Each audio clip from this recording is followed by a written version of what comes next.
देखो ऐसा है, अब इमरती जी का रस खत्म हो गया, जो अंदर चाशनी होती है, अब उनके लिए मैं कुछ बात नहीं।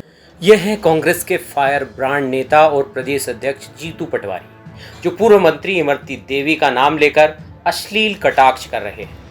इमरती देवी जब कांग्रेस में थी तब भी मंत्री थी। चलिए पूर्व मंत्री तो छोड़िए, एक आम महिला के लिए भी इस तरह की अमर्यादित भाषा का उपयोग क्या उचित है? क्या ये टंचमाल और आइटम से भी ज्यादा अपमानजनक और अश्लील नहीं है?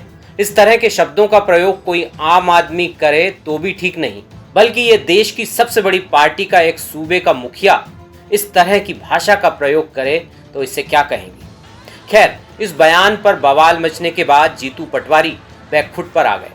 उन्हें बैकफुट पर आना ही था, क्योंकि इस बयान को ना तो सोनिया गांधी, ना ही राहुल गांधी और ना ही प्रियंका गांधी एक्सेप्ट करने वाले थे। सो जीतू पटवारी को इमरती देवी को मां समान कहना पड़ा। ऑडियो को लेकर मेरे से पत्रकारों ने सवाल किया, जिसमें मेरी केवल भावना उस सवाल को टालने की थी। उस संदर्भ में मैंने जो वक्तव्य दिया उसको तोड़ मरोड़ कर उसको गलत संदर्भ में प्रस्तुत किया जा रहा है।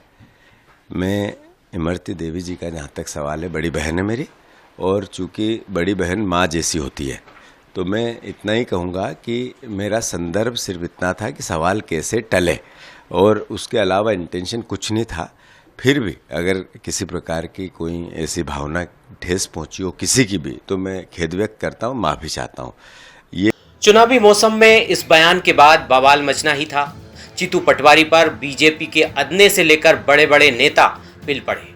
चासनी वाले बयान पर इमरती देवी ने भी जीतू पटवारी के खिलाफ ग्वालियर के डबरा थाना में SC/ST एक्ट के तहत मुकदमा दर्ज कराया। कांग्रेसी लोग हैं, उनकी भगवान से प्रार्थना करती हूँ कि उनको सद्बुद्धि दे, और एक दलित महिला, SC की महिला, उसके बारे में ऐसा बोलना उन्हें शोभा नहीं देता।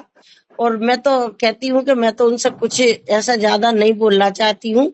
मैंने सदा उनने मेरे से बड़ी बहन कहा है, तो मैं उनके साथ रही भी हूँ, लेकिन भगवान ने उनकी बुद्धि खराब कर दी है, इसलिए वो ऐसे बोल रहे हैं।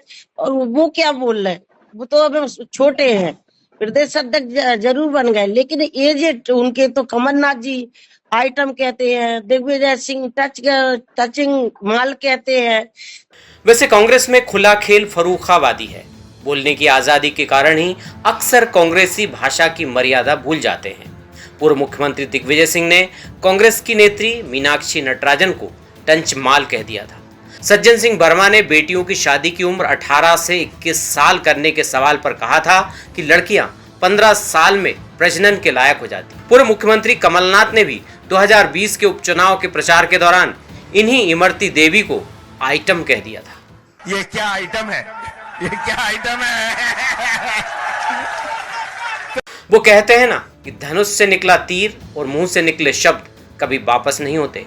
महिलाओं के प्रति कांग्रेस के बड़े नेताओं की बदजुबानी लोकसभा चुनाव में जरूर पार्टी को पलीता लगाएगी। इसमें एक सवाल ये भी उठता है कि कांग्रेस के ये नेता ये जानते बूझते हुए कि ऐसे बयान पार्टी को नुकसान पहुंचाएंगे, फिर भी महिलाओं को अपमानित करने से नहीं हिचकते।